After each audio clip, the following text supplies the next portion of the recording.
Hello and welcome to Indus News live from Islamabad. I am Muneeb Hamid with the news of this hour. Let's begin with the top stories first.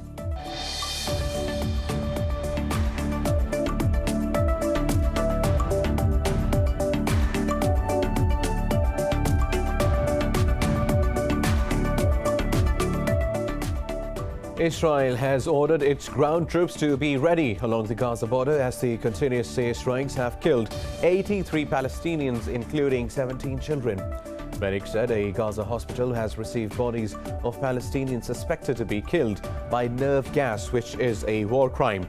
Earlier, US President Joe Biden, after a phone call with Israeli Prime Minister Benjamin Netanyahu, said Tel Aviv has a right to defend itself. Meanwhile, the US has blocked another joint statement of the UN Security Council on worsening hostilities in Gaza.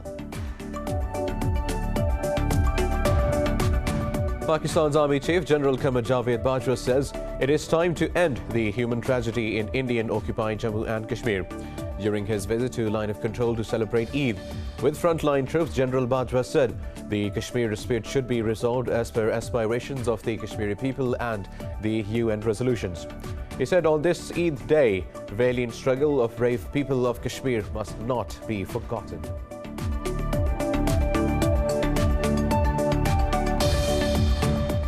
Most Muslim countries, including Pakistan and Saudi Arabia, are celebrating Eid al-Fitr today, marking the end of the holy month of Ramadan. But prayers were held in a limited way with full observation of health protocols to prevent the spread of coronavirus. In his message, Pakistan's Prime Minister Imran Khan called on the Muslim world to celebrate Eid with responsibility amid the pandemic.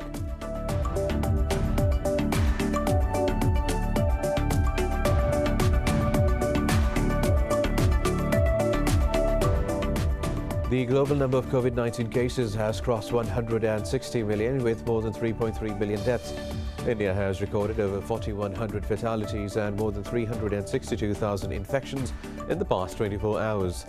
Meanwhile, in Pakistan, another 126 people died, while nearly 3,300 tested positive for the virus overnight.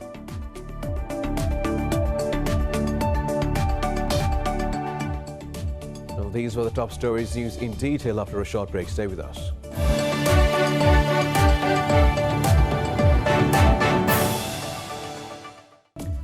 Welcome back. Now let's have the news in detail. Start from Israel, which has ordered its ground troops to be ready along the Gaza border as the continuous airstrikes have killed 83 Palestinians, including 17 children. Medics said a Gaza hospital has received bodies of Palestinians suspected to be killed by nerve gas, which is a war crime. After a phone conversation with Israeli Prime Minister Benjamin Netanyahu, Biden said Tel Aviv has a right to defend itself.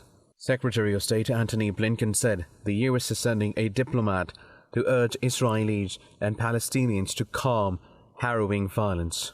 The secretary added Israel had a particular responsibility to avoid civilian casualties.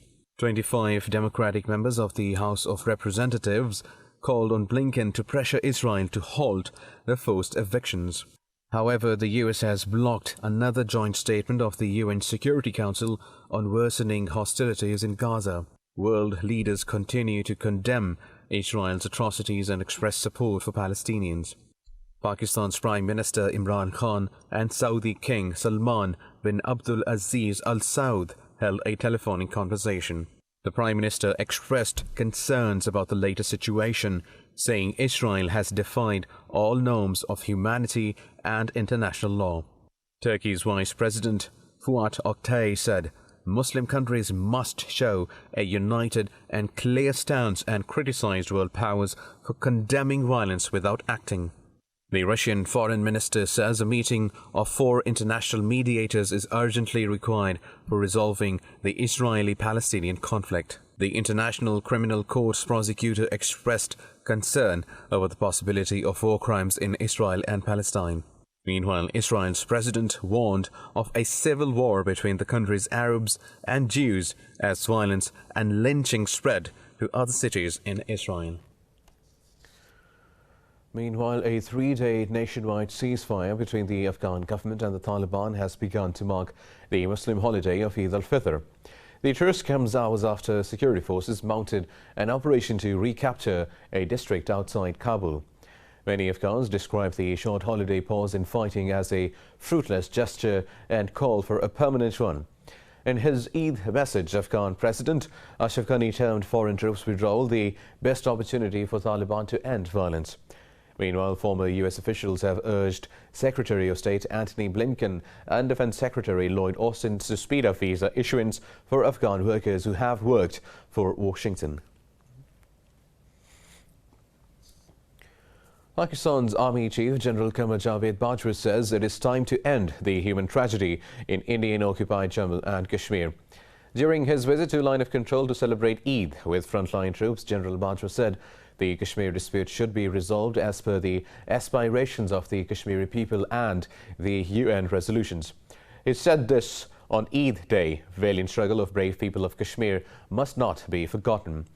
General Bajwa hailed the morale and devotion of the troops and their operational preparedness. He said that the security, safety and well-being of people of Pakistan is the responsibility of the army.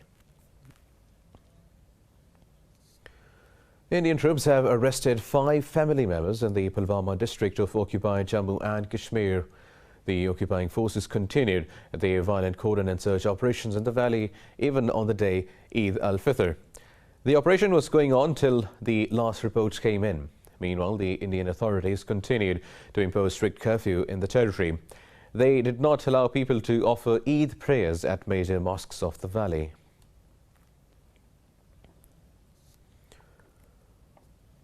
Now, most Muslim countries, including Pakistan and Saudi Arabia, are celebrating Eid al-Fitr, marking the end of the holy month of Ramadan. The occasion is being observed in a limited way with full observation of the COVID-19 precautionary measures. Eid prayers around the Muslim world were held in a limited way with full observation of health protocols to prevent the spread of the coronavirus. Pakistan's President Arif Alvi has sent his wishes to the nation and urged them to adhere to the coronavirus precautionary measures. In his message, Pakistan's Prime Minister Imran Khan also called on the Muslim world to celebrate Eid with responsibility amid the pandemic. In Turkey, the historic Hagia Sophia Grand Mosque hosted its first Eid al-Fitr prayers in 87 years, while thousands of Palestinians offered their Eid prayers at Al-Aqsa Mosque despite the continuous airstrikes and violence from the occupying Israeli forces. Moving on now, Arab coalition in Yemen says it has destroyed 8 drones and 3 ballistic missiles launched by the Houthis. In a statement, the coalition said all projectiles were fired towards Saudi Arabia, but it did not specify exact locations. The rebels claimed the attacks were aimed at a site belonging to Saudi Aramco, Najran Airport and other targets in the south of the kingdom. The Yemeni rebels have escalated cross-border attacks into Saudi Arabia despite calls by the UN to halt the violence. Now, the global number of COVID-19 cases has crossed 160 million with more than 3.3 million deaths. India has recorded over 4,100 fatalities and more than 362,000 infections in the past 24 hours. More about the pandemic in this report. As India's caseload reached 23.7 million and death toll crossed 258,000, the World Health Organization said the country accounted for 50% of global new cases and 30% of deaths over the past week. The health body's scientists said some evidence suggests the new variant of COVID-19 in India may be more transmissible and contributing to the surge. With hundreds of thousands of cases daily, India is also struggling to keep up the pace of its much-needed mass vaccination drive. मेरा second dose है कल और I need to get my second dose. I came yesterday and came again today, but they don't have the doses available. They have asked me to come back again tomorrow or some other day for vaccination. Brazil will run out of raw materials to produce the Sinovac vaccine by Friday, as a supply shipment has been held up in Chinese export clearance. Sao Paulo governor blamed the delay on diplomatic ill will, saying the federal government should apologize to Beijing for its harsh criticism of China. Over in the U.S., the Centers for Disease Control and Prevention said 28 people developed blood clotting syndrome after getting the Johnson & Johnson shots. As U.S. political leaders grow increasingly desperate to persuade Americans to get the vaccine, Ohio Governor Mike DeWine topped offers of baseball tickets with a $1 million prize drawing. We will announce a winner of a separate drawing for adults who have received at least their first dose of the vaccine. This announcement will occur each Wednesday for 5 weeks, and the winner each Wednesday will receive $1 million. Meanwhile, a study has found the number of coronavirus infections in England has halved since March, helped by the swift rollout of vaccines. Scientists at Imperial College London say an average of only 1 in 1,000 people got infected, but new variants remain a threat. Meanwhile, in Pakistan, COVID-19 has claimed another 126 lives overnight. The Health Ministry says the country's death toll has reached 19,336. It said more than 3,200 people contracted the virus over the past 24 hours. The number of confirmed cases in the country has crossed 870,000, of which over 776,000 have recovered. Health officials said the number of active cases in the country has declined to 75,000. Over 4,500 of them are critical.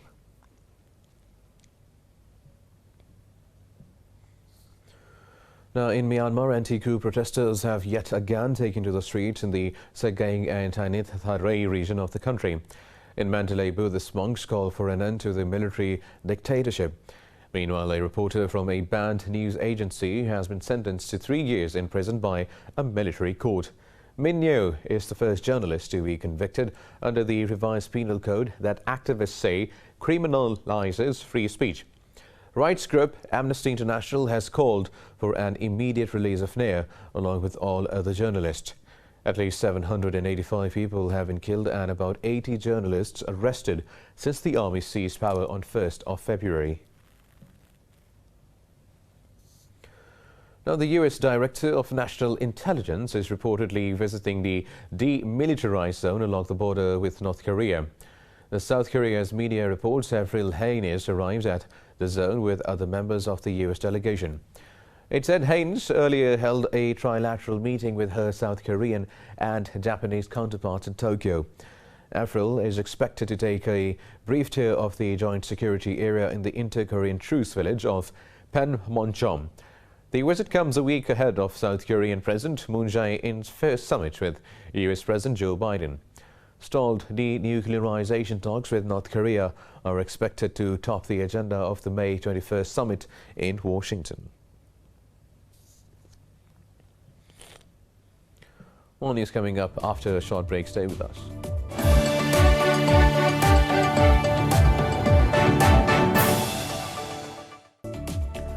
Welcome back. Now, in Colombia, anti-government protests have entered their 3rd week as unions, student groups and others convened a national strike. 42 people have died so far in the protest that began on 28th of April against now-cancelled tax reforms. Thousands of people gathered in the capital Bogota's Bolivar Plaza. They were calling for an end to police violence and inequality and the withdrawal of health reform. Protest leaders had called for a national strike after a meeting with President Ivan Duque yielded no results. The US and the UK have condemned the violence, while the European Union has warned against excessive force by police. The UN Security Council also adopted a resolution to extend its peace monitoring mission in Colombia until October. Now, China has slammed Western allegations of human rights violations in Xinjiang, calling them an utter political farce. This comes as the US, the UK and Germany organized a virtual event to highlight alleged human rights abuses in Xinjiang. China's UN mission says these accusations are aimed at suppressing Beijing by creating domestic political disturbances. Chinese diplomat Guo Jiaqun said Beijing welcomes everyone to visit the autonomous region, but he said China opposes any kind of investigation based on lies and with the presumption of guilt. So-called genocide, forced labor, systematic rape and torture in Xinjiang are lies of the century, which never happened and will never happen in China. I could tell more truth, but you don't give me more time because you reject the truth. Xinjiang Autonomous Region of China has held 40+ press conferences but your media refuse to report because you fear the truth. China has nothing to hide on Xinjiang. Xinjiang is always open. Well, now the U.S. Colonial pipeline has slowly begun to restart the country's largest fuel pipeline network. Last Friday, a ransomware attack shut the line, triggering fuel shortages and panic buying in the southeastern United States. Colonial Pipeline has warned that it will take several days before supplies return to normal. The company added it had taken additional security measures before initiating the restart. Meanwhile, the White House says it will continue to offer any assistance the company needs. In a statement, spokesperson Jen Psaki urged Americans to purchase fuel as needed and do not hoard it.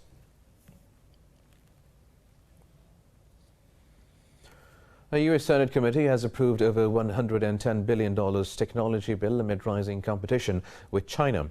The Endless Frontier Act was passed with 24-4 votes.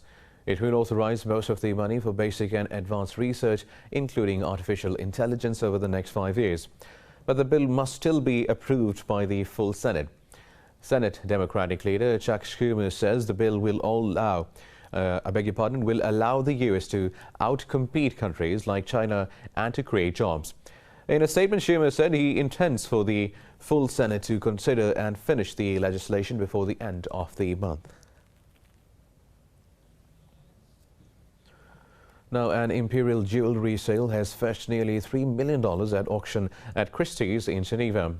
The items at the sale included a set of sapphire and diamond objects that belonged to Napoleon's adoptive daughter. There were 9 items from the collection of Napoleon's daughter Stephanie de Beauharnais. There was also a sapphire crown that previously belonged to Queen Maria II of Portugal. The jewels were among 144 lots that went under the hammer, achieving total sales of more than $63 million.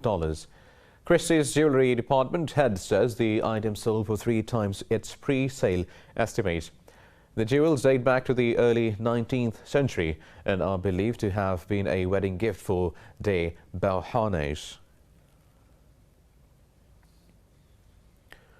Saudi Arabia's ban on imports of Lebanese agricultural produce has multiplied the woes of local farmers. The ban was imposed on Lebanese perishable items in April over allegations of drug smuggling. But in Lebanon's Bekaa Valley, fruits are ripening and vegetables are growing up with no buyers in sight. This report has details. The Saudi market for exports, worth $24 million a year, has been shut down for now, leaving farmers racing to find alternative buyers abroad. The growers acknowledged that smugglers did exploit loopholes in the export process. However, they say the Lebanese authorities have now tightened border controls. There were gaps that smugglers made use of. They knew the scanner was not functioning, and this is why they pushed to export from Beirut, from Lebanon, to other countries. Now the state repaired the scanner and they tightened controls at the crossings. Lebanon's government has promised to work with Saudi Arabia and has also asked Riyadh to review its ban. A collapse in the Lebanese pound has aggravated the worries of farmers who need to buy fertilizer at inflated rates. We can't continue anymore. Everything is loss on top of loss. The fertilizers and chemicals are all priced in dollars. We can't make it work. Loss on top of loss. Sitting at home is better. Saudi Arabia said pomegranates from Lebanon had been hollowed out and filled with captagon pills, a type of amphetamine. With no exports, prices of vegetables have plunged in Lebanon, complicating matters for people and farmers alike.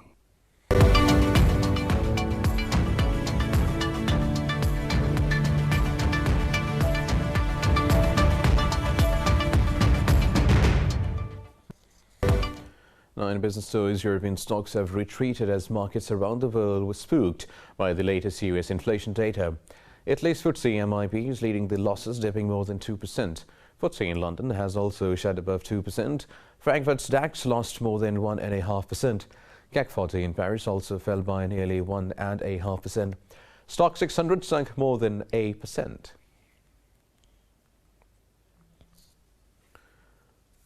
Now, Tesla Incorporation has suspended the use of Bitcoin to purchase its vehicles.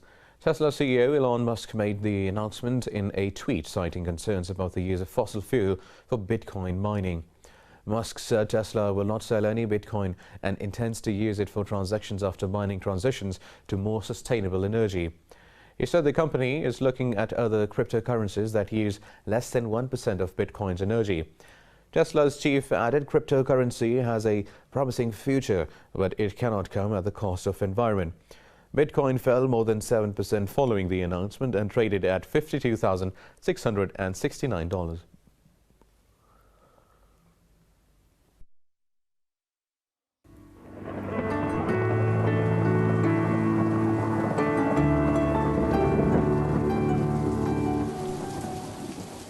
And now let's have a look at the weather updates from around the globe.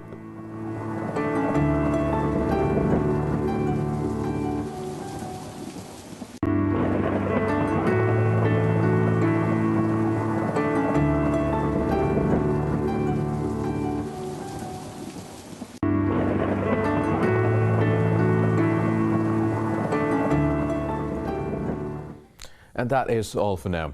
For the latest updates, you can follow us on social media at Indus.News.